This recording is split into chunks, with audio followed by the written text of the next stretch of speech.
Welcome back, Credlin. I'm James Morrow, filling in all week. Great to be with you. Well, ever since Donald Trump's capture of Venezuelan strongman Nicolas Maduro, we've heard a lot of talk about his actions being against, quote unquote, international law. With the likes of, say, celebrity barrister and darling of the tote bag set Jeffrey Robertson saying in the Sydney Morning Herald that, oh no, the arrest violates all the norms that keep our world so peaceful. But is that really so? Joining me now to discuss this and more is John Hinderaker, a brilliant lawyer himself and president of the Center for the American Experiment in Minnesota.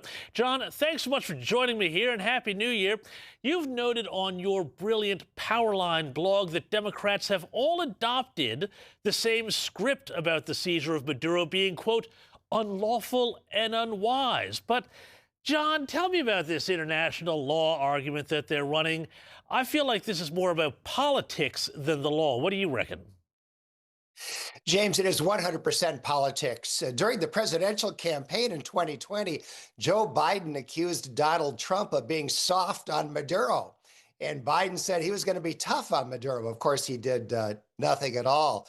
The Democratic position on the use of military force depends entirely on who is in the White House. The overnight raid to pick up Nicolas Maduro was nothing compared to the bombing of Libya, which led to the overthrow and death of Muammar Gaddafi, which the Obama administration carried out. But nearly all the Democrats were fine with that. So it really is a political question of who is in the White House when it comes to approving of the use of force. And John, I wanted to also just interrogate this point about international law a bit more as well, because there's this idea that, somehow this is a violation of norms, states shouldn't invade other states. But the Trump administration, they have a case. They say that this was really a criminal indictment. That's why we saw Maduro frog marched by guys with DEA badges on their arms into the courthouse earlier today.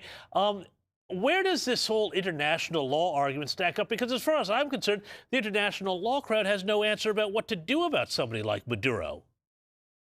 Well, James, that's right. I mean, arguably, there's really no such thing as international law because there's no one there to enforce it. And there certainly is no principle of international law that says that a narco-terrorist dictator is immune from any accountability as long as he stays in the country that he runs and among the people that he terrorizes. And Nicolas Maduro was indicted in the United States and has now been arrested and has been brought to the U.S. to stand trial. That is a legal proceeding.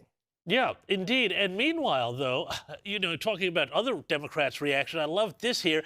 Kamala Harris, who could very well have been the president of the United States right now, and presumably would have left Maduro in power, has posted on X, writing that the president is putting troops at risk, spending billions, destabilizing a region, and offering no legal authority, no exit plan, and no benefit at home. But I thought this was particularly hypocritical here, John, because as you alluded to before, the Biden administration, and with Kamala Harris as vice president, approved a $25 million bounty for Maduro's arrest just days before they left office.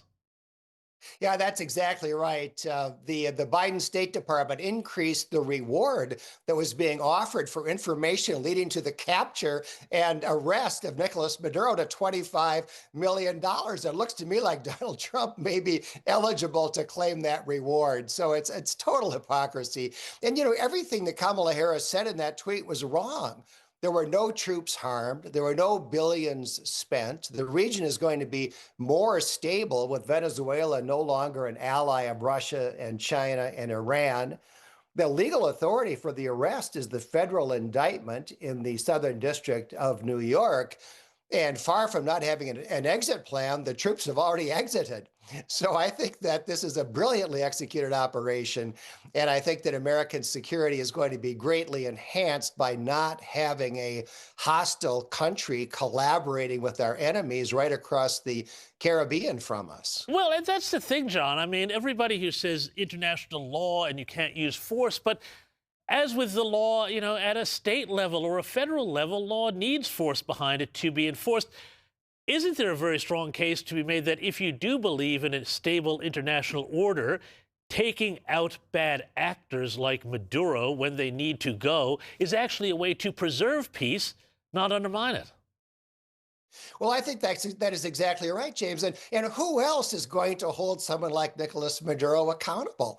His own people would love to do it, but they can't. He's got them under his heel. The United Nations is great at making high-sounding pronouncements, but they have absolutely no ability to do anything about an autocratic dictator like Maduro, who's not just a dictator, but a narco-terrorist, as he has officially been indicted in the federal court in the United States. Indeed. John Hinderaker, we're going to have to leave it there. Thank you so much for your time, as always, and a very happy new year to you there in Minnesota.